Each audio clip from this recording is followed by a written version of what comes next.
Minneapolis. They love their history here, revel in it, tortuous as it may be. Glorious new U.S. Bank Stadium boasts of it around every corner.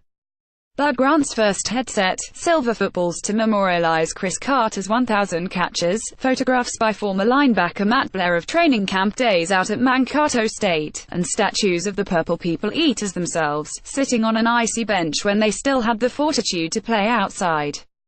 As of 7:15 p.m. Sunday here, they had to be figuring out where to memorialize a once-forgotten fifth-round draft choice who people worried peaked during his freshman season at the University of Maryland. How? The Minnesota Vikings must decide. Will they honor the indelible moment in the history that belongs to Stefon Diggs? It's kind of like a storybook ending, and it never ends that way.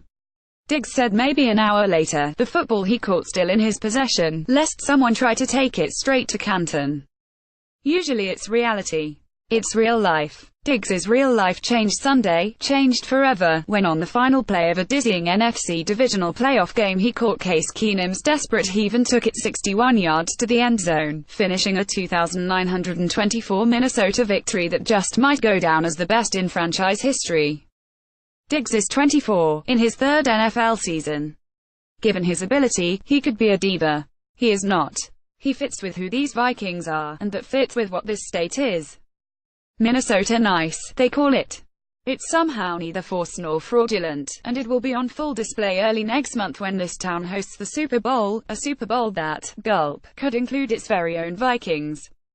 Whatever the outcome of this weekend's NFC Championship game in Philadelphia, it was clear in those moments following a play that will be shown for eternity, it's Minnesota's immaculate reception, now, for sure, that Diggs carries with him an edge to go along with a smile. It has to go back to October 2013, when he was a sophomore at Maryland, really the only reason to watch any of Randy Edsall's Terrapins teams. The Terps played Wake Forest in a game that drew zero national attention. Diggs broke his leg. That colored everything that happened next: his junior season, his early entry into the NFL draft, his drop from first-round talent to fifth-round reality. As a freshman, he was a threat as a receiver and a runner and a kick returner, electric in every way. As a junior, coming back from injury, was he compromised? In the eyes of NFL scouts, clearly he was. Diggs lasted until the 146th pick in the draft. 14 receivers went off the board before him. So listen when he spoke after the play: no one here will ever forget. Half the guys on this offense nobody really wanted. Diggs said. Late round guys that got a lot to prove with a chip on their shoulder. Clearly, the chip is on Diggs' shoulder. There's truth in what he says, because Keenum, the NCAA's all-time leading passer while at Houston, has been cut and traded and is here on a one-year, $2 million deal. Fellow wide receiver Adam Thielen was a local kid who went to Minnesota State, the rebranded Mankato State, because no prominent program wanted him, then went undrafted only to fight his way onto the roster of his hometown team and eventually make the Pro Bowl. Disrespect, perceived or real, can be a powerful motivator. But what the Vikings have known since early in Diggs' tenure here is that they have something different. There were so many reasons, with 10 seconds left and Minnesota at its own 39-yard line, that Keenum was going to look for Diggs, that Diggs was going to be the deepest man on the route, that if there was going to be a player who would force Vikings officials to figure out a way to honor him, it would be Diggs. When the ball was in the air, honestly, I knew he was going to come down with it. Thielen said, because Diggs is so good with the ball in the air. What people have concentrated on, and understandably so, is what in the world New Orleans safety Marcus Williams was doing as the deep man in coverage. Williams arrived along the sideline where Diggs was leaping a hair early. When he lowered his head and went for Diggs' legs, he whiffed.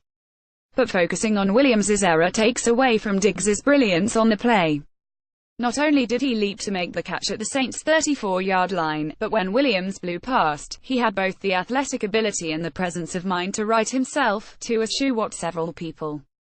Keenum, coach Mike Zimmer, probably 66,000 purple-clad folks who had been scarred so many times, thought was the right play, which was to go out of bounds and set up a long field goal try.